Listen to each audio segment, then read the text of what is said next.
여러분 보고 싶었습니다. 지난 주일날은 제가 필리핀의 산 라파엘 교회에서 예배를 드리느라 여러분을 못 뵀습니다. 산 라파엘 교회에서 예배를 드리며 온통 제 마음속에는 우리 박림교회 생각뿐이었습니다. 어떻게 여러분도 저를 좀 보고 싶었습니까? 예, 아멘. 안 보고 싶었다 대답할까봐는 조마조마했는데 감사합니다. 기도해 주시고 염려해 주신 대로 제 구차 아버지의 마음 필리핀 단기 선교를 정말로 큰 은혜 가운데 다녀오게 됐습니다. 도착한 첫날 저희는 장학생 가정을 방문하는 사역을 하게 됐는데 네 팀으로 나누어서 약 5분씩 나누어서 각 가정집을 방문하게 됐습니다. 우리 팀이 제가 속한 팀이 간 집 첫 번째 집은 칸스트리아라고 하는 아이의 집이었는데 15살 된 소녀의 집입니다. 사진 좀 띄워주실래요? 그 아이의 집을 들어가는 그 입구의 집입니다. 그 아이의 집은 아니고요. 이 장면은 바로 생명의 주 장로교회 정문 앞의 모습입니다. 자, 계속 보여주실래요? 이렇게 해서 골목으로 들어가면 우리 70년대 어디서 본 듯한 그런 골목이죠. 그 다음이요, 이렇게 겸손해야 들어갈 수 있습니다. 전부 고개를 숙여야, 안 그러면 다 부딪힙니다. 그 다음 이렇게 숙여가지고 전부 들어갑니다. 이제 우리 칸스트리아 집에 들어갔습니다.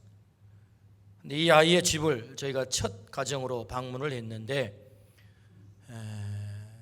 참 죄송하게도 아이들이 방에 2명이 있었는데 신발을 벗고 맨발로 있더라고요. 그래서 우리도 신발을 벗고 들어가야 되느냐라고 물었더니 아니라고, 그냥 들어오라고.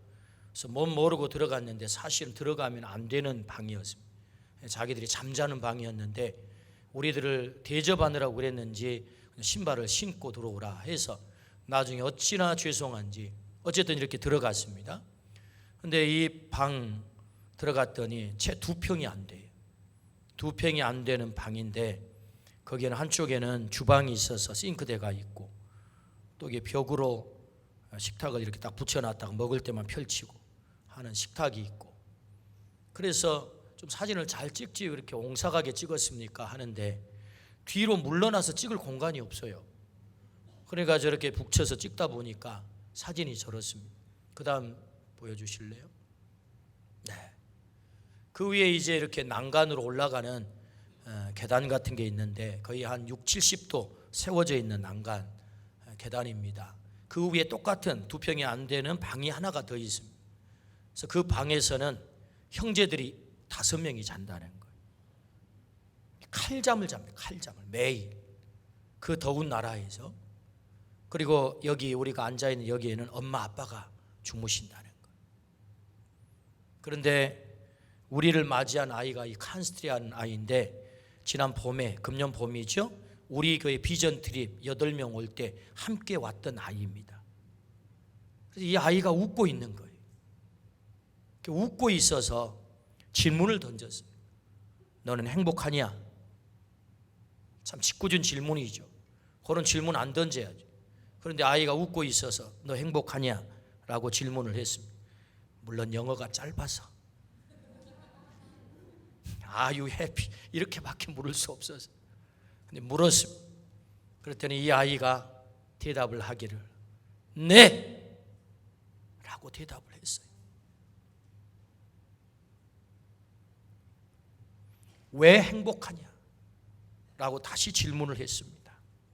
그때 이 아이의 대답은 예수님을 믿어서요 라고 대답을 했어요. 네 꿈이 뭐야? 라고 묻자 이 아이가 15살 된 아이인데 꿈을 분명하게 말했습니다. 사실 우리나라의 아이들 15살 된 아이들에게 네 꿈 뭐야? 라고 물으면 잘 대답을 못해 우물쭈물합니다. 어떻게 되겠지요? 그럽니다. 근데 이 아이는 그의 꿈을 분명하게 말했습니다. 나는 의사가 되는 것입니다. 우리 아멘 합시다. 환경을 탓하지 않고 환경 때문에 좌절하지 않고 분명한 꿈을 꾸는 아이, 웃을 수 없는 곳에서 웃고 사는 아이. 칸스트리아는 예수님 때문에 기뻐하는 아이였습니다. 우리는 칸스트리아의 꿈이 이루어지고 주님 때문에 기쁨의 삶을 살아가기를 정말로 간절히 기도했어요. 저는 칸스트리아 집에서 기쁨은 모든 조건이 충족되었을 때 주어지는 것이 아님을 보았습니다. 우리는 어떤 조건이, 내가 원하는 조건이, 어떤 환경이 갖추어져야 행복하고 기뻐할 수 있다라고 생각을 하는데, 저는 이 아이를 통해서 분명하게 본 것은 조건이 만족되어서 기뻐하는 게 아니라 예수님이 계시면 기뻐할 수 있구나. 할렐루야. 저는 그 현장을 볼 수 있어서 너무나도 행복했습니다. 예수님은 진정으로 우리의 기쁨의 원천이구나. 그걸 봤다는 거죠. 칼잠을 자도 그 더운 곳에서, 그 조그만 방에서 5명이 자도 행복할 수 있다. 훈련의 계절, 거룩한 담기 5번째 시간, 희락입니다. 희락은 카라, 헬라어로 그렇게 씁니다. 기쁨, 즐거움, 그런 뜻이죠. 성령의 열매 2번째가 희락입니다. 성령의 9가지 열매가 예수님 성품이라면 2번째 예수님의 성품이 뭐예요? 희락이에요. 주님이 왜 이 말씀을 우리에게 들려주세요? 인상 쓰고 짜증내고 불평하고 살아가는 우리들에게, 야, 너 그렇게 살지 마라. 내가 너에게 원하는 거 있어. 너 희락의 삶을 살면 참 좋겠어. 기쁨의 삶을 살면 참 좋겠어. 웃고 살면 참 좋겠어. 주님의 소원인 줄로 믿습니다. 나의 성품이 네 속에 나타나면 좋겠어. 여러분, 성령의 9가지 열매는 예수님의 성품을 말합니다. 우리가 뭘 닮아야 됩니까?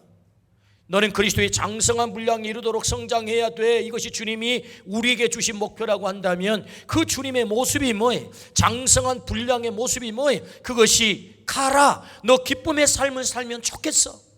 너 웃고 살면 좋겠어. 라는 주님의 주문이거든요. 그러므로 주님은 이렇게 말씀하시지요. 데살로니가 전서 5장 16절에서 18절, 우리가 너무나도 좋아하는 구절 아닙니까? 항상 기뻐하라, 쉬지 말고 기도하라, 범사에 감사하라. 이는 예수 그리스도 안에서 너희를 향한 하나님의 뜻이니라. 할렐루야. 하나님의 뜻이 뭐예요? 예수님을 닮는 거예요. 궁극적으로 예수님을 닮는다고 했을 때 뭘 닮아야 되는 것입니까?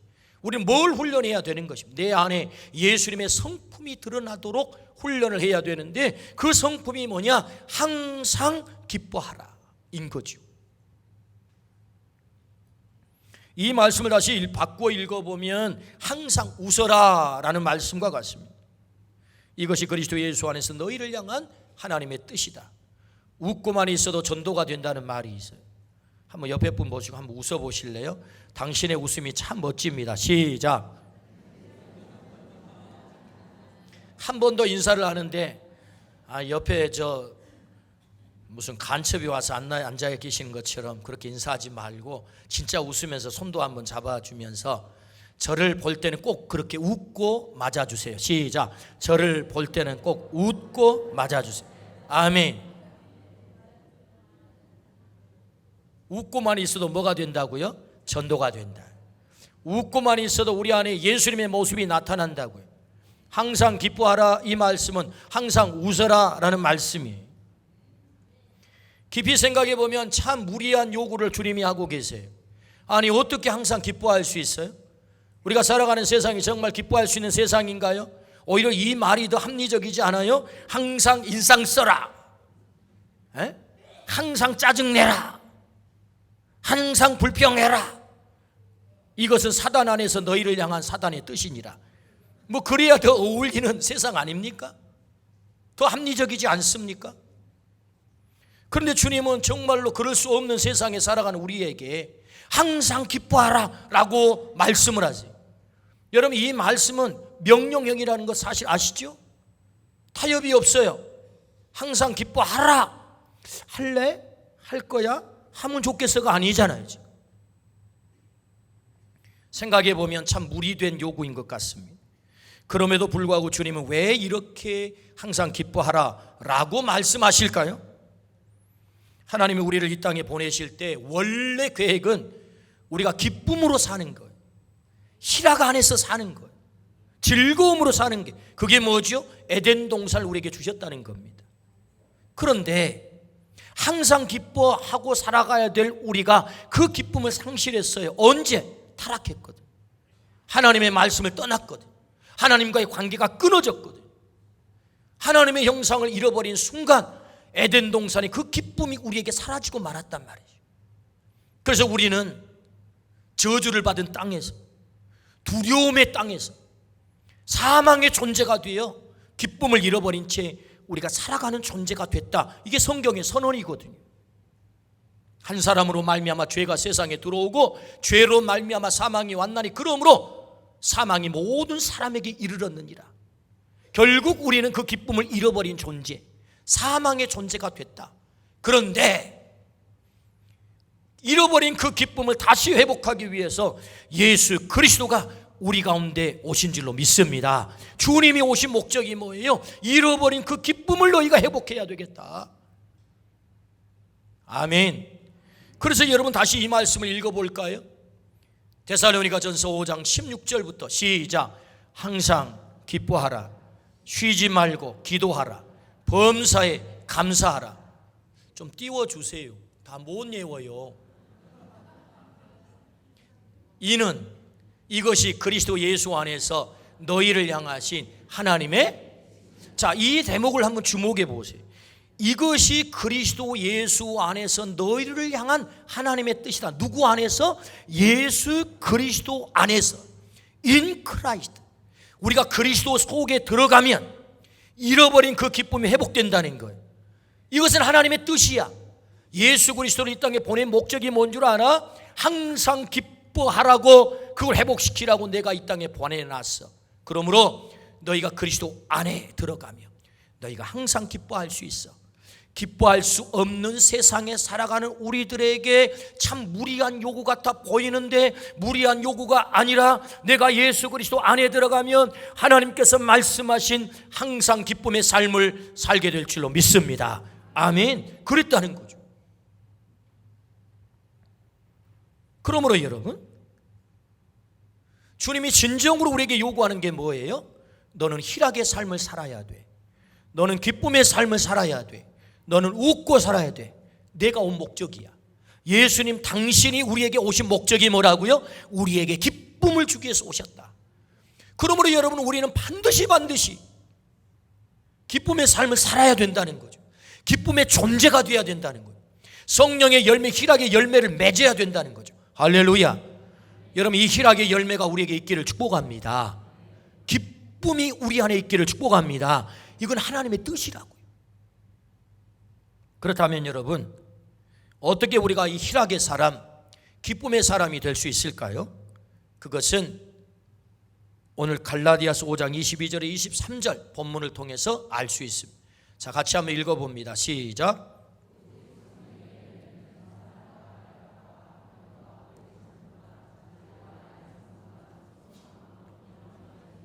이 같은 것을 금지할 법이 없느니라. 오직 성령의 열매는 사랑과 희락과. 그러니까 희락이 뭐냐? 성령의 열매라는 거예요. 우리가 어떻게 희락의 사람이 될 수 있느냐? 성령이 내 안에서 열매를 맺어야 된다는 거예요. 열매의 특징은 두 가지입니다. 하나는 맺혀지는 것, 수동이고, 또 하나는 내가 맺는 능동이에요. 열매는 맺혀지는 것이고 맺는 것이죠. 그러니까 수동과 능동이 동시에 있는 것이 열매의 특징입니다. 예를 들면 과일나무가 있다고 생각을 해봐요. 그 과일나무가 열매가 잘 맺혀지도록 하나님께서 다 준비하셨어요. 햇빛을 준비하시죠, 비를 준비하시죠, 그리고 바람을 준비하시죠, 영양분을 준비하죠. 이건 하나님의 열매를 맺혀지도록 하나님이 하시는 일이에요. 그런데 나무가 정작 물을 빨아들여야 합니다. 영양분을 빨아들여야 됩니다. 그 빨아들인 물과 영양분을 가지로 보내서 열매로 공급하는 일을 중단한다면 열매가 맺힐 수가 없어요. 그러니까 열매가 맺혀진다고 하는 것은 수동과 능동이 동시에 존재하는 거다. 우리 안에 성령의 열매가 맺어진다는 것은 하나님께서 성령을 통해서 내게 맺게 하시는 것도 있지만 동시에 내가 맺도록 하는 일을 해야 되는 거예요. 그러므로 여러분, 우리가 성령님께 사로잡히게 되면 성령의 열매가 맺게 되는 것이다. 할렐루야. 오순절 마가의 다락방에서 성령 충만받았던 초대교회 성도들은 정말 기쁨으로 충만했어요. 어떻게 알 수 있죠? 그들의 소유를 다 내놓고 유무상통했다. 사람에게 여러분 가장 강력한 본능이 뭐예요? 소유욕입니다. 소유욕. 여러분 50대 이상 되신 분, 물론 그 밑에도 경험이 있으실지 모르겠지만 학교 초등학교 가가지고 왜 싸웁니까? 여러분 저희 다닐 때 학교 가면 책상이 하나인데 두 명 있어요. 때로는 걸상도 두 사람이 하나를 써요. 그래가지고 연필 깎는 칼로 가운데를 딱 금을 긋습니다. 너 공책 넘으면 내가 잘라본다잉. 손가락 넘으면 잘라본다잉. 그래가지고 싸워요. 넘어왔다고. 어떤 날은 가면 걸상이 없어졌어요. 어느 놈의 자식이 내 걸상 가져가. 그래서 싸웁니다. 여러분 초등학교 저희 다닐 때 대부분 싸움은 금 그었는데 넘어왔다고 싸웠어요. 여러분 이 소유욕이 얼마나 강한 것입니까? 그런데 초대교회 성도들이 자기의 것을 내놔버렸다는 거예요. 가난한 자도 없이 부한 자도 없이. 그것은 여러분 성령께서 그들 안에 임하니 자신들의 그 강력한 본능인 소유욕마저도 극복할 수 있는 기쁨이 그 속에 들어있으니 내놓았다는 거예요. 할렐루야. 그러니까 성령님이 임하시면, 성령에 사로잡히게 되면 이 기쁨의 열매를 맺게 된다는 거예요. 희락의 열매를 맺게 된다. 성령이 임하니 기쁨이 주어졌다, 그런 말이죠. 그러므로 희락은 뭐지요? 성령의 열매인 거예요. 성령이 맺게 하는 거예요. 그러니까 이 열매를 맺으려면 어떻게 해야 되겠어요? 성령님 내 안에 거하셔야 될 줄로 믿습니다. 성령님을 내 안에 모셔야 된다는 거예요. 마태복음 4장 1절부터 2절을 보면, 자 같이 한번 읽어봅니다. 그때 예수께서 성령에게 이끌려 마귀에게 시험을 받으러 광야로 가사 40일을 밤낮으로 금식하신 후에 줄이신지라. 이 말씀은요 예수님이 공생애를 시작할 때 하셨던 말씀입니다. 그런데 이 말씀 중에 성령에게 이끌려 마귀에게 시험을 받으러 광야로 가사, 이 말씀은 참 이해하기 힘든 말씀, 왈송달송. 왜? 아니 성령에게 이끌렸으면 마귀가 있는 곳으로 가야 돼요? 마귀 없는 곳으로 가야 돼요? 우리 상식으로 하면 마귀 없는 곳으로 가야 될 것 같은데 예수님은 성령에 이끌려서 어디로 가요? 마귀에게로 갔고 마귀에게 시험을 받았다는 거예요. 참 이해가 되지 않는 말씀. 그런데 이 말씀을 우리가 깊이 들여다보면 예수님의 일생은요 우리의 삶의 모든 것의 샘플이요 모델입니다. 그럼 뭘 보여주려고 하는 거냐? 뭘 말씀하려고 하는 거냐? 예수님이 그 광야에 40일 금식기도 하신 후에 성령에 이끌려서 3가지 시험을 받습니다. 마귀로부터. 그 첫 번째가 뭐죠? 돌로 떡덩이를 만들어라. 돈의 시험이에요. 돈 시험. 뛰어내리면 천사들이 네 발을 다 부딪히지 않도록 붙잡아 줄 거야. 명예 시험. 짠 하고 슈퍼맨처럼 나타나라는 거 아닙니까? 네가 하나님의 아들이면 명예 시험. 그리고 세 번째, 엎드려 절하면 내가 이 만국을 너에게 주겠다. 권력 시험, 힘 시험. 그런데 여러분 돈의 달콤함 얼마나 놀랍습니까? 명예의 달콤함, 권력의 짜릿함 얼마나 대단한 기쁨입니까? 그런데 예수님은 그것들이 주는 그 강력한 달콤함을 여지없이 거절했단 말이죠. 그것들이 주는 즐거움의 한계를 주님은 아셨던 거죠. 주님에게는 돈이 주는 즐거움보다, 명예가 주는 기쁨보다, 권력이 주는 그 짜릿함보다 더 놀라운 기쁨이 그 속에 있었다. 그게 뭐예요? 성령에 이끌릴 때. 그래서 성령에 이끌려서 시험을 받았다는 말은 뭐냐? 성령에 이끌릴 때 우리에게는 어떤 기쁨이 주어지는가를 보여주는 샘플과 같은 사건이 바로 이 말씀이에요. 예수님이 성령에 이끌릴 때 돈의 유혹을 이길 수 있는 줄로 믿습니다. 성령은 돈보다 더 기쁨을 주었다는 거죠. 명예의 그 달콤함도 여지없이 거절할 수 있었습니다. 왜요? 성령께서 주시는 기쁨이 더 컸기 때문에. 권력이 주는 그 달콤함보다 더 기쁨이 그의 속에 있었으니 성령에 이끌릴 때 그 권력을 거절할 수 있었는 줄로 믿습니다. 그러므로 이 말씀은요, 예수님의 모든 삶이 샘플이고 모델인다고 했을 때 예수님은 성령께 이끌리는 삶을 살았다. 어떤 상황 속에서 어떤 유혹 속에서도 그걸 거절할 수 있었다. 왜요? 성령에게 이끌리면 기쁨이 있는 거예요. 세상에 주는 기쁨과 차원이 다른 원천적 기쁨이 있는 거예요. 할렐루야. 그러므로 여러분, 희락은요 성령의 열매입니다. 우리가 성령에 사로잡히고 성령에 충만하게 되면 우리는 이 희락의 열매, 기쁨의 삶을 살게 되는 줄로 믿습니다. 어떻게 돼야 돼요? 성령 충만해야 돼요. 그래야 희락의 열매를 맺는 것입니다. 우리가 어떻게 희락의 사람이 될 수 있습니까? 성령에게 이끌리라. 주님이 그걸 보여주는 거예요. 여러분, 성령님께 이끌리는 삶을 사시기를 축복합니다. 성령님과 관계없는 삶이 아니라 성령님께 날마다 인도함을 받고 그 성령님께 지배를 당하는 삶, 그것이야말로 진정으로 우리가 희락의 삶을 살 수 있는 비결이다 가르쳐주는 거죠.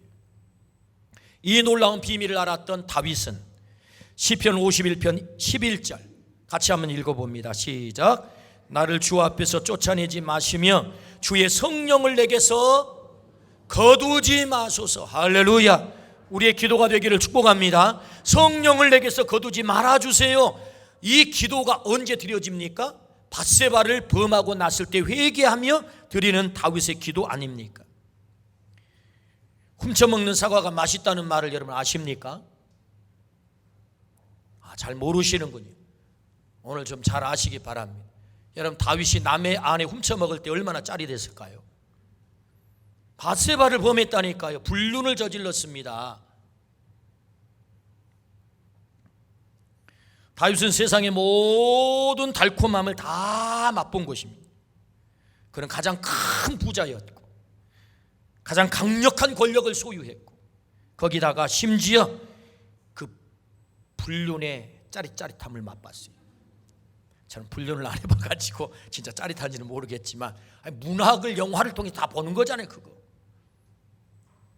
메디슨 그 다리 이야기 있잖아요. 이스턴 우드가 찾아와가지고 일주일 동안 그 짜릿한 불륜을 저지르고 함께 떠나자고 할 때 나는 가정을 지켜야 되기 때문에 못 떠납니다. 그 유명한 영화가 있어요, 여러분. 다윗이 그런 짜릿함을 맛봤다니까요. 그런데 맛보고 나니까 이게 진짜 기쁨이 아니구나. 아멘입니까? 그래서 그가 기도하는 거예요. 지금 그의 눈물이 침상에 뜰 정도로 하나님, 내가 죄를 지어 이 성령이 떠나버린다면 나는 더 이상 이제 살 수 없습니다. 내게 있는 이 부자 재산, 이 권력 아무것도 아닙니다. 내게서 성령을 거두지 마십시오. 아멘. 이 비밀을 안 거죠, 다윗이. 성령님이 그 안에 계실 때 진정으로 기쁨이 그에게 있는 것을 알았던 것입니다. 그러므로 여러분, 우리가 어떻게 희락의 사람이 될 수 있어요? 성령님이 내 안에 계셔서 나를 지배하실 때 내게 희락의 열매가 맺게 되는 줄로 믿습니다. 희락은 성령의 열매라는 거예요. 그분이 내 안에서 맺혀주시는 거예요. 그러므로 성령님이 내 안에 계실 때 우리는 진정으로 기쁨의 삶, 희락의 삶을 살게 될 줄로 믿습니다. 성령 충만해야 될 줄로 믿습니다. 선교 둘째 날 우리는 꼭 선교지에 가면 아침 경건의 시간에 선교사님의 풀 스토리를 듣습니다. 선교사의 이야기를 듣는 것이 중요한 우리의 선교, 단기 선교의 훈련의 과목입니다. 여러분, 단기 선교를 나가는 것은 여러분 우리가 짧게 3, 4일 사역하고 뭘 얼마나 하겠습니까? 사실은 선교를 배우러 가는 거죠. 선교를. 그럼 어떻게 배웁니까? 선교사의 이야기를 듣고 선교를 배우는 거죠. 가장 강력하게. 우리는 둘째 날 박정규 선교사님의 선교 스토리를 들었습니다. 선교사님은 90세까지 선교를 하는 것이 꿈이라고 우리에게 말씀을 하셨습니다. 저는 그 말씀을 듣고 충격을 받았습니다. 70세 은퇴가 아니라 90살까지 호흡 다하는 날까지 나는 선교하다 죽겠습니다. 선교사님의 선교지 전체를 둘러보기 위해서 저는 이틀 동안 본진이 귀국하고 더 있다 어제 저는 복귀를 했습니다. 그 선교지를 돌아보면서 저는 정말 놀라움을 금치 못했습니다. 그 선교의 영역이 얼마나 크고 놀라운지. 생명의 주 장로교회를 선교센터처럼 세워서 거기 예배가 드려지고 그리고 유치원을 합니다. 그리고 2층에서는 필리핀 장로교회 신학교가 열려 있습니다. 거기서 학생들을 가르칩니다. 몬탈반에 10개 교회를 세우는 비전을 가졌습니다. 현재 5개 교회를 세웠습니다. 그리고 이 10개 교회를 세우게 되면 자립을 시켜야 되기 때문에 어머니 교회가 필요하겠다 해서 MP, BMC, 몬탈반시 프레스비테리안 방림 미션 센터라고 하는 센터를 현재 세우고 있는 거죠. 우리 교회를 통해서. 근데 세상에 우리한테는 처음에 110평만 짓겠다고 하더니 233평을 짓고 있어요. 가봤더니 여러분 233평은 우리 집이 본당보다도 큽니다. 예배당이. 거기다가 학교를 넣겠다. 그래서 좌우측에는 3개씩 교실을 넣어서 학교를 하겠다. 복지관을 넣겠다. 땅을 1000평을 확보를 한 거예요. 거기다.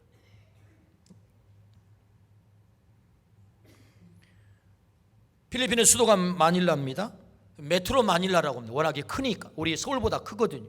그래서 우리나라 구와 형태가 같은 것을 시라고 그러는데 19개 시가 있는데 이 19개 시 가운데 장로교 교회가 없는 곳이 11곳이래. 11개 시래. 그래서 목사님의 목표가 뭐냐, 비전이 교회가 없는 11개 시에 1개 이상의 교회를 세우는 것이다. 그래서 이 큰 사역을 하려고 하다 보니 이게 운영 자금이 너무 많이 들어가요. 그래서 선교를 자립화해야 되겠다. 그리고 정부로부터 30만 평의 땅을 산을 불화를 받아서 거기 망고나무를 심은 거예요. 제가 거기를 다녀오느라고 하루를 걸렸어요. 3시간 차 타고 갔다가 3시간 돌아오는데 어쨌든 여기에 3,000그루의 망고나무를 심어서 1,000그루는 안타깝게 죽고 2,000그루가 살아남았는데 계산상으로는 망고가 열게 되면 한 그루에 연간 약 5만 원의 수입이 들어온다는 게 계산이에요. 근데 나무가 잘 자라서 열매를 많이 맺어 수확을 하면 그렇게 되는 거예요. 딱 계산하면 어떻게 되겠어요? 연간 그렇게 잘 맺어지면 1년에 약 1억의 수입이 들어오게. 그러면 이 선교지가 이제 자립화되어서 더 이상 후방에서 선교 후원금을 보내지 않아도 돌아갈 수 있는 이런 프로젝트를 지금 만들고 있는 거예요. 그래서 망고나무가 산에 심어졌기 때문에 거름이 약하잖아요. 그래서 거름을 줘야 되겠다. 어떻게? 그럼 소가 소똥을 넣어가지고 거름을 만들어서 올리면 좋겠다. 또 소를 한쪽에 길러요. 소를. 그래서 소를 100마리 기르는 게 목표라는 거예요. 지금 현재 40마리를 기르고 있어요. 제가 소 길리는 달란트가 있으면 가서 정말 며칠 동안 소 좀 잘 길러보고 싶은데 어쨌든 그렇게 해서 이런 엄청난 선교의 영역이 지경이 넓어지고 있습니다. 거기에다가 생명의 주 장로교회를 통해서 82명의 장학생이 선발이 되어서 매달 장학금이 지불되고 몬탈반에는 47명의 장학생이 선발이 되어서 매달 지불이 되어 토탈 129명의 장학생이 매달 500만 원이 있어야 장학금이 지급이 되는 거예요. 별로 놀라지도 않아요. 그리고 선교사는 이방인입니다.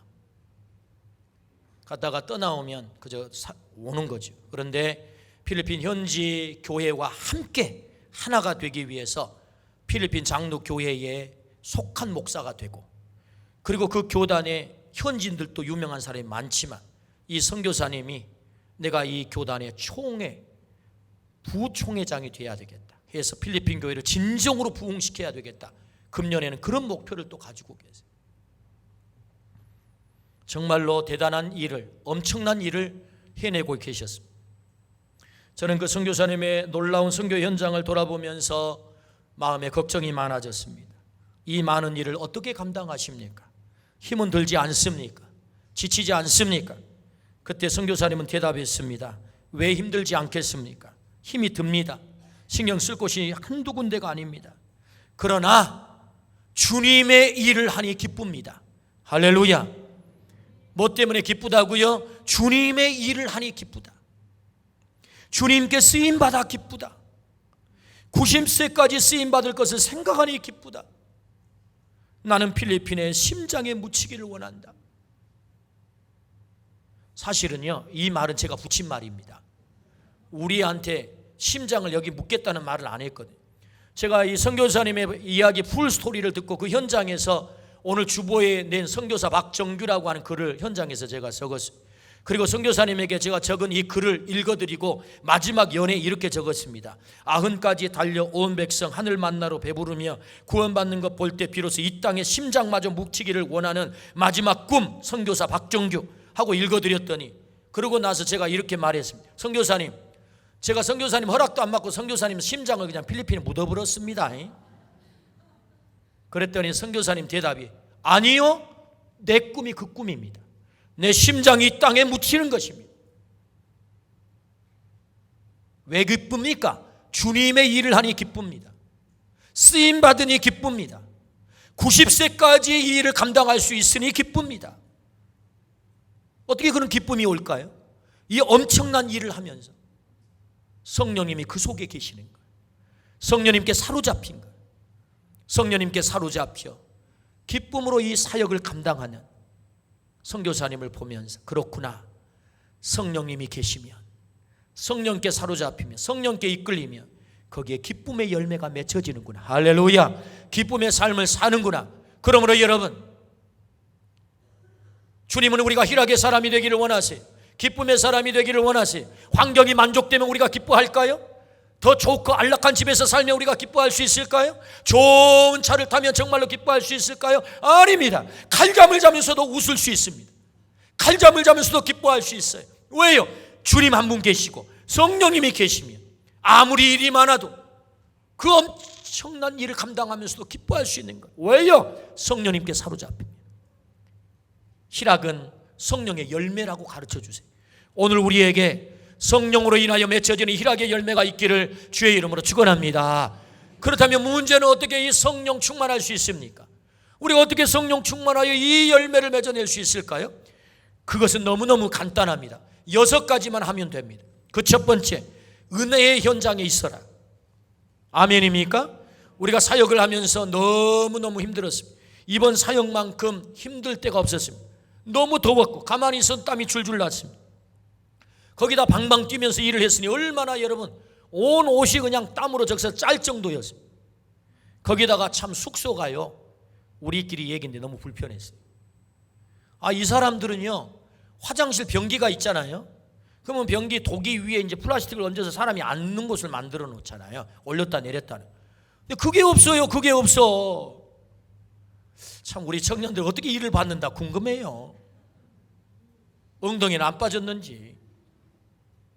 다 그래 다. 그런데도 기쁨이 넘친 거예요. 피곤하지만 밤늦게까지 받은 은혜를 나누었습니다. 눈물의 도가니였고 은혜의 도가니였습니다. 은혜의 현장에 있으니 함께 성령 충만해진 것입니다. 어떻게 성령 충만할 수 있어요? 은혜의 현장에 있어야 돼요. 할렐루야. 120명만 마가의 다락방에 모였다는 이유 때문에, 그 은혜의 현장에 있었다는 이유 때문에 그들이 성령 충만했어요. 한 공간 안에 있었다는 이유 때문에. 그러면 어떻게 성령 충만할 수 있어요? 은혜의 현장에 있기를 축복합니다. 여러분, 성령 충만하기를 원한다면 은혜의 현장에 있어야 돼요. 두 번째, 예배의 현장에 있어야 합니다. 솔로몬은 성전을 건축하고 하나님 앞에 예배할 때 하나님의 음성을 직접 들어요. 하나님을 만나요. 하나님이 그에게 약속하잖아요. 내 눈, 내 귀, 내 마음을 이곳에 두겠다. 너희가 기도하면 내가 그 기도를 반드시 들을 거야. 예배 현장에서 하나님을 만난 것입니다. 여러분, 예배가 뭐죠? 엔카운터예요. 하나님과 인간의 만남의 자리가 예배 현장. 오늘 여러분 이 예배에 너무너무 잘 오셨어요. 우리의 예배는 그냥 앉아있는 것 같아 보이지만 하나님이 오셔서 우리를 만나고 있는 것입니다. 할렐루야. 성령님이 우리를 지금 만지고 계시는 거예요. 예배 현장에 있을 때 성령 충만한다. 세 번째, 기도의 현장이 있어야 합니다. 사도행전 4장 31절 같이 한번 읽어봅니다. 시작. 비일기를 다음에 모인 곳이 진동하더니 무리가 다 성령이 충만하여 담대히 하나님의 말씀을 전하니라. 비일기를 다했다. 기도할 때 어떻게 됐다고요? 성령 충만했다. 모인 곳이 진동했다. 그러니까 기도하는 현장에 있을 때 성령 충만했다는 거죠. 네 번째, 사도행전 10장 44절 같이 한번 읽습니다. 시작. 베드로가 이 말을 할 때에 성령이 말씀 듣는 모든 사람에게, 베드로 사도가 가서 고넬료 가정에 말씀을 선포하자 그 말씀과 함께 뭐가 내려왔다고요? 성령이 내려왔다. 오늘 이 시간 여러분이 부족한 종을 통해서, 종의 입술을 통해서 하나님의 말씀을 듣습니다. 하나님은 이 말씀을 통해서 여러분의 심령 속에 성령이 함께 임할 줄로 믿습니다. 말씀의 현장에 있는 거죠. 어떻게 성령 충만할 수 있어요? 말씀 앞에 나를 노출시키고 말씀이 나를 만지게 하시고 말씀으로 내가 지배를 당할 때 내가 성령 충만하게 된다. 아멘. 다섯 번째, 성령의 사람과 교제해야 합니다. 사도행전 2장 42절 같이 한번 읽어봅니다. 시작. 그들이 사도의 가르침을 받아 서로 교제하고 떡을 떼며 오로지 기도하기를 힘쓰니라. 할렐루야. 마가 다락방에서 오순절날 성령 충만했던 사람들이 어떻게 성령 충만함을 유지했을까요? 중요한 것은 우리가 과거에 옛날에 은혜 받았다고요. 성령 충만한 적이 있었다고요. 근데 유지가 안 되는 게 문제야. 어떻게 그러면 초대교회 예루살렘 교회 성도들은 유지했을까요? 교제했대요. 사도들의 가르침을 받았고 함께 모여서 교제했다. 교제. 여러분, 성령의 사람과 교제하기를 축복합니다. 여러분이 타락하고 싶다면 타락한 사람과 교제하십시오. 불평하고 싶다면 불평한 사람과 교제하십시오. 짜증나는 인생 되기를 원한다면 짜증나는 사람과 교제하십시오. 그러나 성령의 사람이 되기를 원한다면 성령의 사람과 교제하십시오. 만나십시오. 그때 예루살렘 교회 성도들은 성령 충만함을 유지할 수 있었다. 할렐루야. 대단히 귀한 것입니다. 어떻게 성령 충만할 수 있어요? 성령의 사람과 교제하라. 성령의 사람과 만나라. 하나님의 이야기를 할 때 성령 충만하게 될 줄로 믿습니다. 여섯 번째, 성령을 따라 행해야 합니다. 갈라디아서 5장 16절입니다. 갈라디아서 5장 16절 시작. 내가 이르노니 너희는 성령을 따라 행하라. 그리하면 육체의 욕심을 이루지 아니하리라. 할렐루야. 성령은 우리에게 오셔서 열매를 맺게 하시지만 동시에 나로 하여금 성령을 따라 행할 때 성령의 열매가 맺혀진다라고 말씀하세요. 육체의 소욕을 따라가면 육체의 열매를 맺습니다. 성령을 따라가면 성령의 열매를 맺습니다. 그러므로 하나님은 우리에게 희락의 열매, 기쁨의 열매를 맺기 위해서 성령을 따라 행하라. 그러면 성령은 우리에게 뭘 주문하세요? 항상 기뻐하라. 순종을 요구하세요. 기뻐할 수 없는데요? 아니요. 성령님이 요구하실 때 아멘 하고 따라 해보면 거기에 희락의 열매가 맺힐 줄로 믿습니다. 그러므로 여러분, 우리가 어떻게 성령 충만할 수 있어요? 우리에게 가르쳐 주십니다. 은혜의 현장에 있어라. 예배의 현장에 있어라. 기도의 현장에 있어라. 말씀의 현장에 있어라.